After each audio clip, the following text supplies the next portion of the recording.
नमस्कार, स्वागत है आपका और मैं हूं आपके साथ लता। बड़ी खबर का जिक्र करेंगे जो सीधे पश्चिम बंगाल से आ रही है, जहां अब 100 चूहे खाकर बिल्ली हज को चली। और इस कहावत का जिक्र दरअसल हम आज इसलिए कर रहे हैं क्योंकि जो ममता बनर्जी अब तक पश्चिम बंगाल में लगातार जो हिंसा लंबे समय से हो रही थी उस पर चुप है। तानाशाही किस तरीके से बंगाल में चरम पर है, हम सबने देखा है कि कैसे ममता बनर्जी के इशारों पर लगातार हर विभाग, चाहे फिर वो स्वास्थ्य महकमा हो, फिर चाहे पुलिस महकमा हो, किस तरीके से काम करता है। लेकिन ममता बनर्जी तानाशाही को नहीं जानती हैं और आए दिन जिस तरीके से लगातार बीजेपी कार्यकर्ताओं की हत्याएं बंगाल में की जा रही हैं और इसके अलावा जिस तरीके से महिलाओं की आबरू आए दिन बंगाल में लूटी जा रही है और उसके आरोप सिर्फ और सिर्फ टीएमसी के गुंडों पर लग रहे हैं। लाखों की तादाद में कई लोग अपने ही घर से बेघर हो चुके हैं और न जाने कितनी प्रताड़नाएं बंगाल में ममता बनर्जी लोगों पर करती हुई दिखाई पड़ रही। लेकिन आज वो ममता बनर्जी आपको बता दें कि बीजेपी को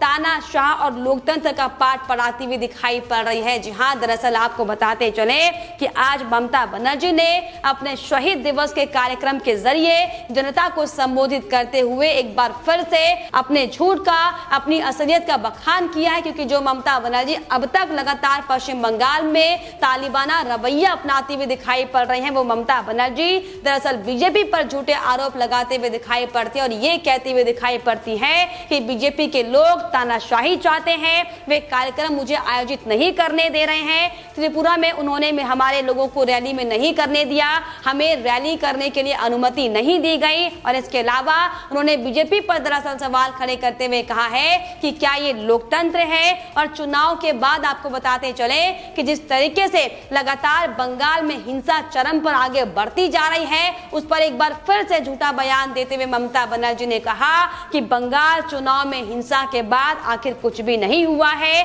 सिर्फ और सिर्फ देश की संस्थाओं को नष्ट करने का काम किया जा रहा है। जी हां, इसके अलावा ममता बनर्जी ने साफ तौर पर अपनी असलियत दिखाते हुए खुद को एक बार फिर से बेनकाब करते हुए कहा है कि मोदी सरकार को प्लास्टर करने की जरूरत है और अब हमें काम शुरू करना पड़ेगा। जी हां, देखिए किस तरीके से लगातार जो ममता बनर्जी अब तक खुद अपने हाथों से बंगाल में खूनी खेल खेला करने का जो काम कर रही थी, अब वो बीजेपी पर दरअसल तमाम आरोप लगा रही हैं और तमाम संस्थाओं को नष्ट करने की बात, हालांकि वो कहते हुए बीजेपी पर तमाम झूठे आरोप लगाती ममता बनर्जी हालांकि देखी हो, लेकिन आपको बताते चले कि दरअसल ये सिर्फ ममता बनर्जी की बौखलाहट है, ममता बनर्जी का डर है, ममता बनर्जी की घबराहट है। क्योंकि लगातार जिस तरीके से बंगाल हिंसा को लेकर जो एक के बाद एक तमाम जो रिपोर्ट सामने आ रही है, फिर चाहे वो एनएचआरसी की टीम हो, फिर चाहे वो अन्य जांच एजेंसियां हो, जो लगातार बंगाल में प्रभावित इलाकों में जाकर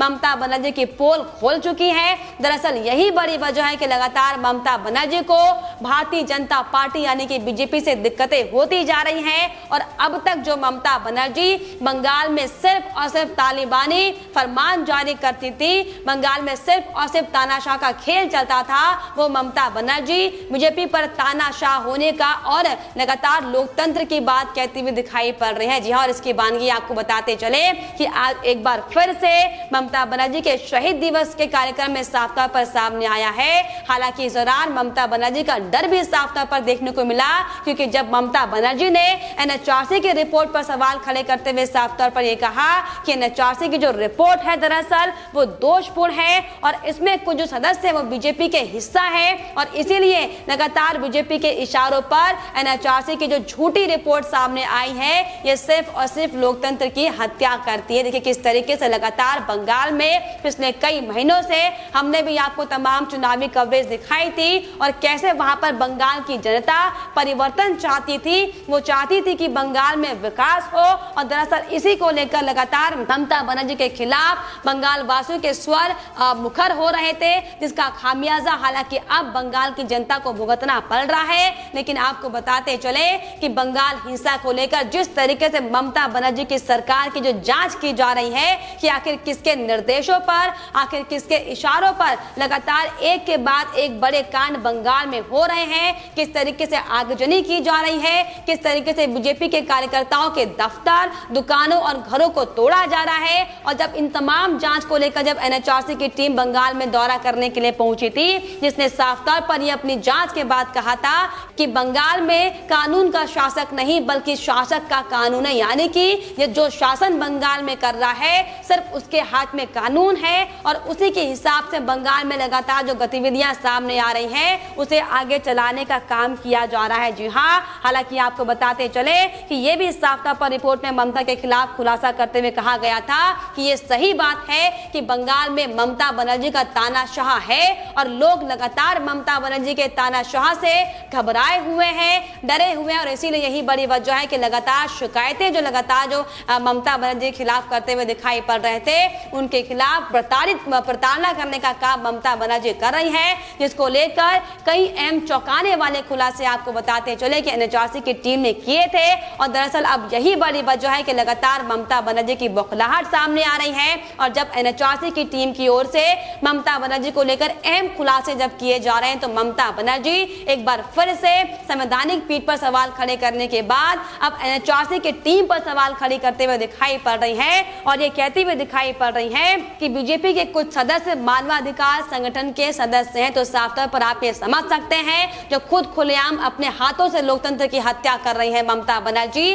वो बीजेपी को और जनता को लोकतंत्र का पाठ आज पढ़ाती हुई दिखाई दी है, जो कि वाकई बेहद ज्यादा शर्मनाक और दुर्भाग्यपूर्ण है। जी हाँ, इसके अलावा आपको बताते चले कि ममता बनर्जी का डर कई एक मुद्दों पर दरअसल सामने निकल कर आया है, जिसमें साफ तौर पर जिस तरीके से जासूसी मामले को लेकर जो लगातार विपक्ष मोदी सरकार पर हमला करने को आतुर बैठा हुआ है, एक के बाद एक झूठे आरोप जो लगातार मोदी सरकार पर लगाए जा रहे हैं, इसको लेकर भी दरअसल ममता बनर्जी ने अपना डर साफ तौर पर सामने दिखाया है और अपनी बौखलाहट साफ तौर पर सामने दिखाते हुए ममता बनर्जी ने बयान देते हुए कहा और दरअसल अपना मोबाइल दिखाते हुए उन्होंने जनता से कहा है कि उन्होंने जासूसी को रोकने के लिए अपने कैमरे को टेप लगा दिया है और दूसरों को भी ऐसा करने के लिए कहा है। तो ऐसे में सवाल ये दरअसल खड़ा होता है कि आखिर ममता बनर्जी आपको अपनी जासूसी का डर क्यों सता रहा है और आपने क्यों अपने फोन पर हालांकि टेप लगाया है और जनता को जो टेप लगाने का आपने जो आइडिया दिया है ये साफ तौर पर गलत है, क्योंकि आपको जनता के सामने आकर ऐसा प्रतिनिधित्व तो ये बोलना चाहिए था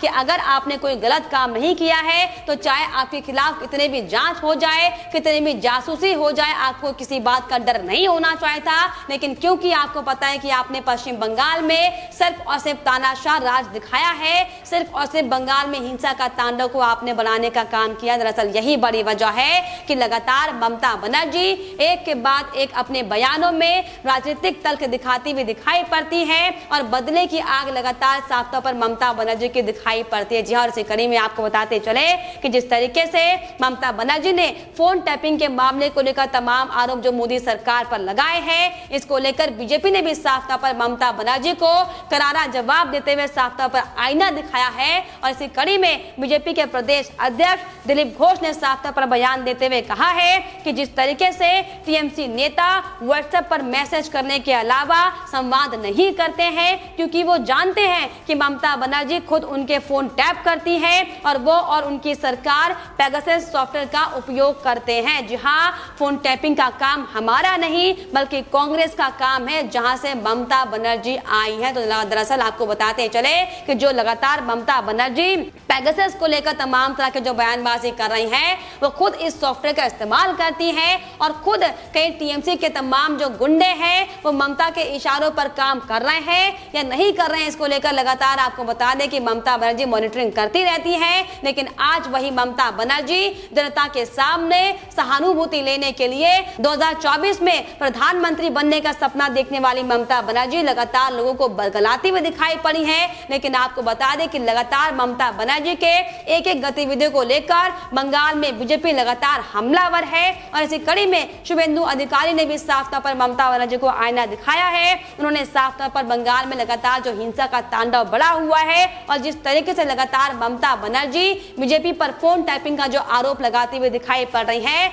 इसको सिरे से खारिज करते हुए साफ तौर पर बयान दिया है। उन्होंने कहा कि बंगाल में हिंसा ममता बनर्जी और उनकी सरकार के नेतृत्व में हुई है। ममता बनर्जी की सरकार मेरा फोन टैप कर रही है, आमने सामने या व्हाट्सएप पर बात करने के अलावा कोई मौका नहीं है। उनकी सरकार हर छोटे बड़े बीजेपी कार्यकर्ता का फोन टैप करती है। तो दरअसल साफ तौर पर आपको बताते चले कि आज जिस तरीके से ममता बनर्जी ने शहीद दिवस के मौके पर एक बार फिर से जो खुद को बेनकाब किया है, एक बार फिर से जो अपने झूठ की पोल अपने मुंह से खोली, इस साफ तौर पर जग जाहिर हो चुका है कि जो ममता बनर्जी बंगाल हिंसा पर बात नहीं करती हैं, जो ममता बनर्जी लगातार पिछले कई महीनों से जिस तरीके से बंगाल में ममता का जो तानाशाह रवैया चल रहा है उस पर किसी तरह की कोई प्रतिक्रिया नहीं देती हैं, वो ममता बनर्जी आज लगातार एक बार फिर से अपनी बखुलाहट को साफ तौर पर सबके सामने जग जाहिर करती हुई दिखाई पड़ी है और लोकतंत्र के नाम पर और तानाशाह के नाम पर बीजेपी पर झूठे आरोप लगाती हुई दिखाई पड़ी, कि वाकई बेहद शर्मनाक है।